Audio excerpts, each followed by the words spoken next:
Welcome to a special edition of the ESEIA Sustainable Energy Insight podcast. I'm Nicoleta Talpeș, Dissemination and Communication Manager for ESEIA, and today I'm delighted to welcome ESEIA Director Brigitte Hasewend. Brigitte, thank you very much for joining us today. Thank you, Nicoleta. Let's start our conversation with Europe's energy transition that is increasingly depends on collaboration across sectors, disciplines, and countries. And we will start this conversation by understanding better on why alliances such as ESEIA are becoming essential in this context, and what unique value do they bring that individual organizations cannot achieve alone.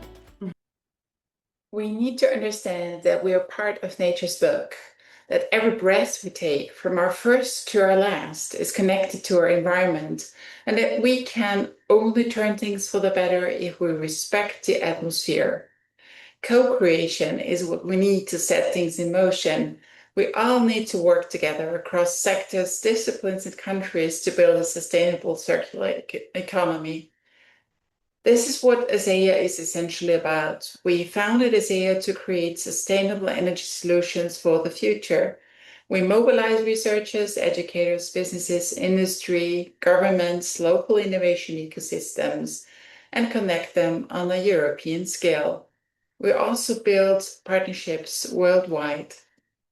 You mentioned the co-creation and the importance of a long-term collaboration, and this brings us to another important aspect of European innovations, because as we all see that many European projects operate within a defined and time-limited framework.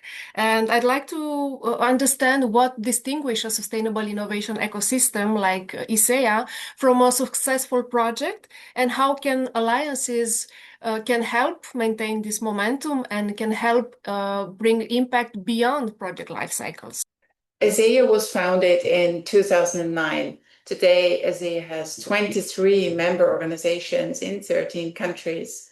ESEIA has created great impact by keeping a memory of and constantly building on past EU-funded research and innovation projects.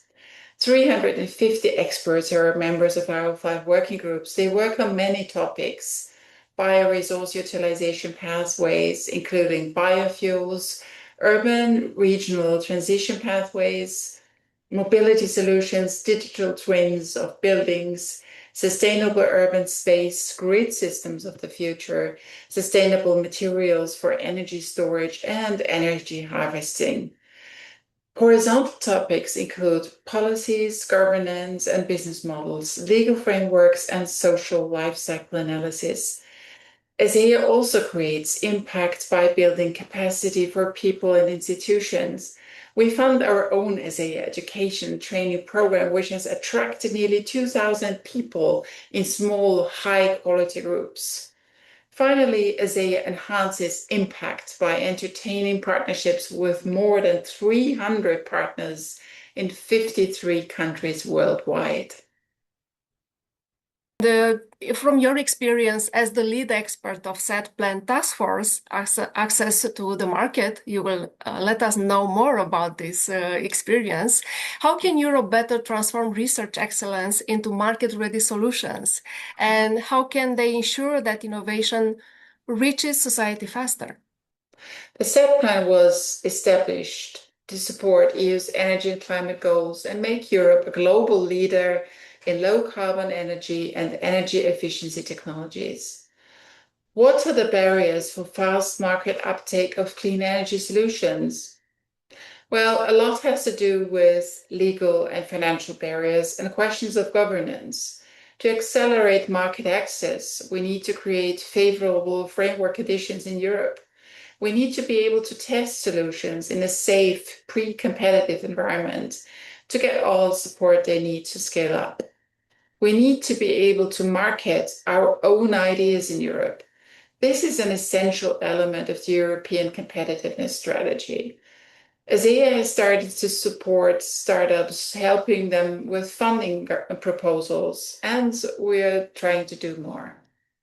Let's now look ahead at the future of European research and innovation policy.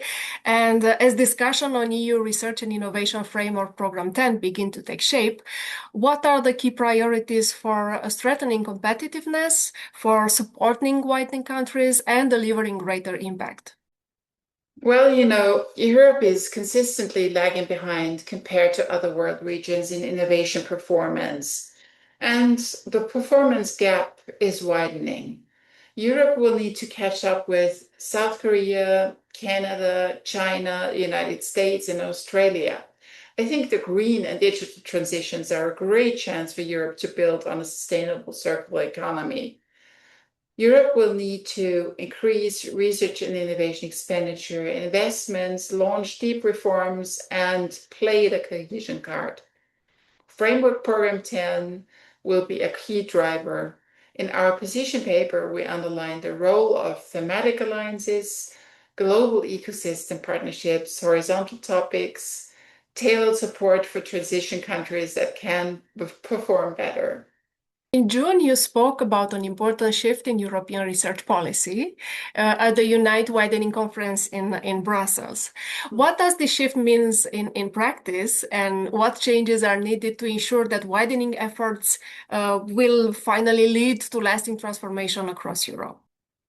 Transition countries need incentives to ensure talent retention and upskilling, create favorable framework conditions for research and innovation, foster interdisciplinary cross-sector collaboration, create permanent and pervasive structures like innovation hubs, and fund long-term partnerships. Before we conclude, I'd like to finish with a broader perspective. And let me ask you, looking ahead, what role do you see ESEIA playing in shaping Europe's sustainable energy future? And most importantly, what gives you the greatest reason for optimism about the next decade of the energy transition? I think ESEIA will still have a role to play as a vehicle to act, namely to engage and mobilize ecosystems into co-creating, demonstrating, upscaling, replicating, and integrating solutions that already exist today.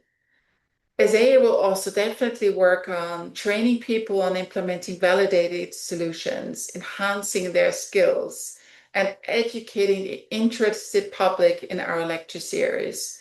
We need everyone to contribute.